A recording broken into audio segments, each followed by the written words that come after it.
What is up, fellow fans of Clash of Clans, and welcome to 2015. That is right, we are just about at the peak of Clash of Clans. Town Hall 11 has been released. The Eagle Artillery is revealed at ClashCon in Helsinki, Finland, and yours truly, Galadon and Chief Pat, are the hosts of the first ever and well, it turns out the only ever ClashCon, which was amazing. Absolutely was a crazy time, a blast. I know there's a couple people that made it there that still hang out in the streams and in the videos. I hope you guys enjoyed it. And unfortunately, it was the first and the last hurrah for anything like that. But it was an amazing year for Clash. And so here we are with the challenge. And this is what I'm talking about. This is what I'm excited about for the challenges. They're not just your everyday, standard base that you're going to have to beat with a standard army. We're going to see some original, imaginative, and unusual stuff happening over the next several days. So now is a better time than ever to be subscribed to the channel, to have notifications turned on so that you can continue to celebrate Clash of Clans 10th anniversary and Clash's 40th anniversary with daily parties and crazy challenges like this 2015 Epic Madness base. Okay, so now, yes, you guys do have the benefit, if you wish, of watching instructional videos first before you get in and try to do it yourself. But as you can see, some of these challenges look extremely, challenging. It's true. So yes, it is not going to be easy. There's going to be techniques that work. And of course, there's always more than one way to clean a fish, or whatever saying of cliches you want to use right there. I'm just saying, I'm sure there's lots of other creators that are going to put out different strategies that also work. And speaking of creators, there's no better way to thank your local content creator than to use their creator code in the shop before you make a purchase. Mine happens to be Galadon, Galadon, but just make sure you use somebody's creator code because it's free money from Supercell and it doesn't cost you anything extra at all. And there's so many crazy packages out there right now. I hope that you guys are taking advantage of the 10x value. Okay, now let's try to take advantage of this base, which has basically been taking advantage of me for the last 20 minutes or so. But that's the benefit of watching the videos. You can see the final result, the strategy that was successful. And we're going to actually start to kind of get on our way, like figuring out what the best way to do this is. And it all comes down to gaining value. You need to get value out of the earthquake spells. You've got 2 groups of 4, and then you've got 3 haste spells and 2 poison spells. So watch out for the witches that come out of the clan castle, but also there's a bunch of skeletons off to the right by those single Fargate Turnos, and that can of course be a challenge. Now, yes, of course, I did try a bunch of strategies like, oh, let's Warden Walk over here first and do this. And I'm sure there's lots of, Warden Walk type strategies that will work. But, it's your host Galadon, and he prefers to do it Hawaiian style.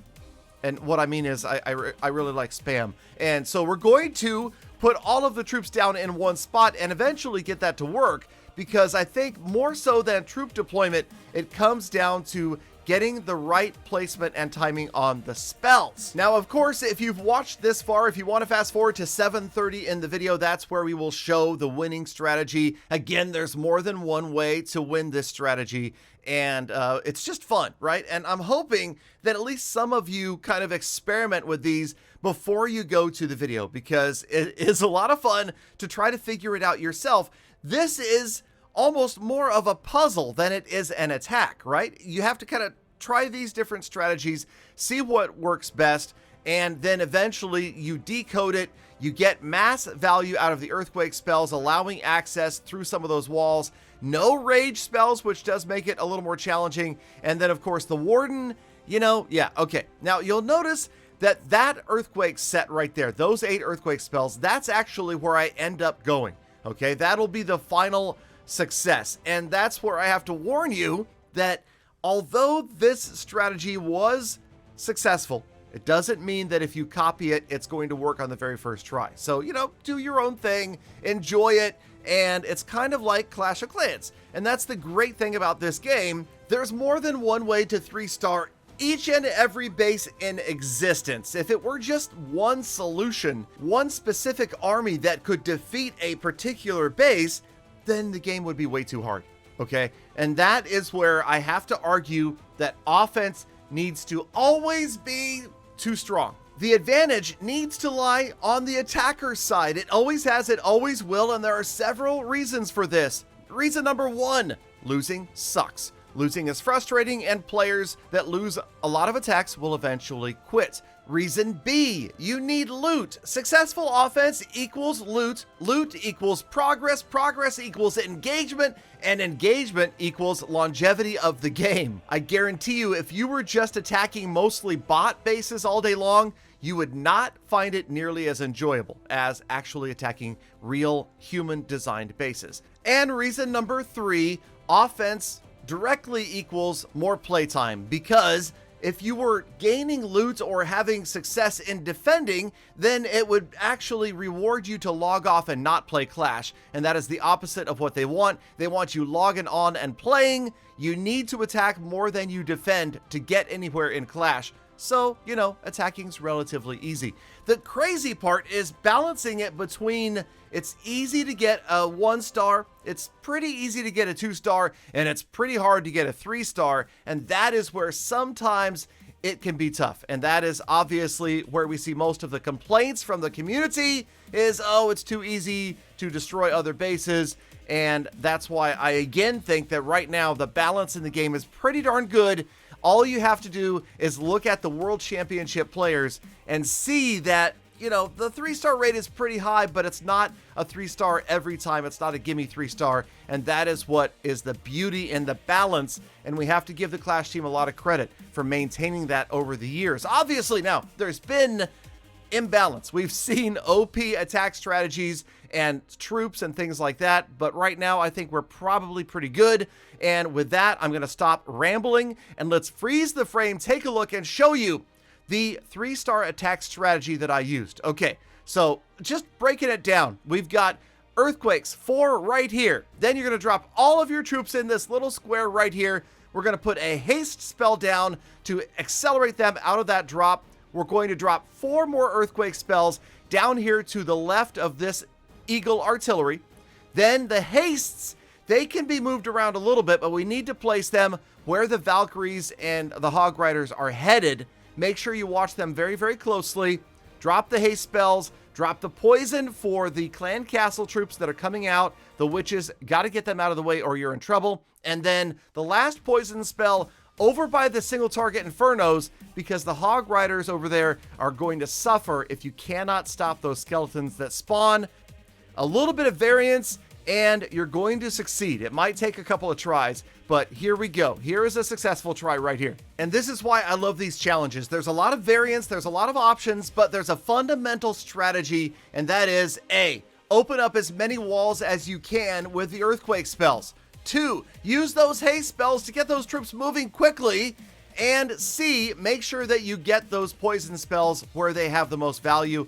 The other earthquake spells right there. Notice all the walls getting annihilated. The Valkyries have a great pathway down here after the Eagles. Got to get the Eagles out of the way early. Obviously, you cannot let them rain down destruction on your troops. The Valkyries took care of one group. The Hog Riders took care of another. There's the poison spell still working. Everybody's headed over after the heroes.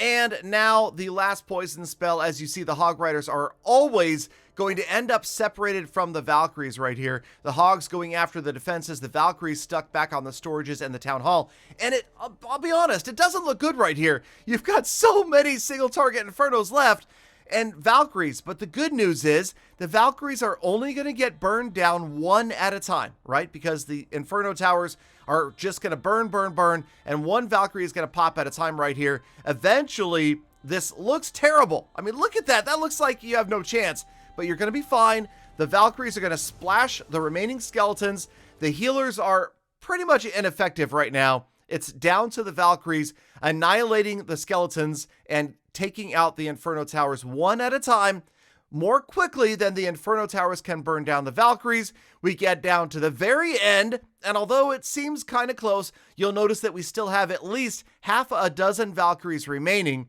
And those Valkyries are, of course, going to run on over to the troll Tesla that Supercell tried to trick us with over on the far right corner of the base once again. And here we go. And how many Valkyries is that? Is it maybe 4? It's about 4 Valkyries remaining, more than enough to get the job done, didn't need the healers, and we pick up the 3-star on our way to 3-starring every challenge in the anniversary month of Clash of Clans. I hope you guys are having fun. I hope you are staying tuned, subscribed, and notified for more exciting challenges and surprises. Thank you again, Galadon, for being a subscriber, for sticking around all the way to the end of the episode. You know I love thinking about and appreciate every single one of you every single day. So get out there and make the best of the rest of your day, week, month, and year. Be kind to other people, animals, and the planet. I'll see you back here again tomorrow for more full attacks.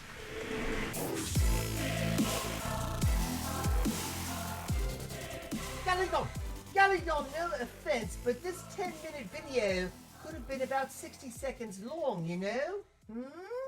Wasting time?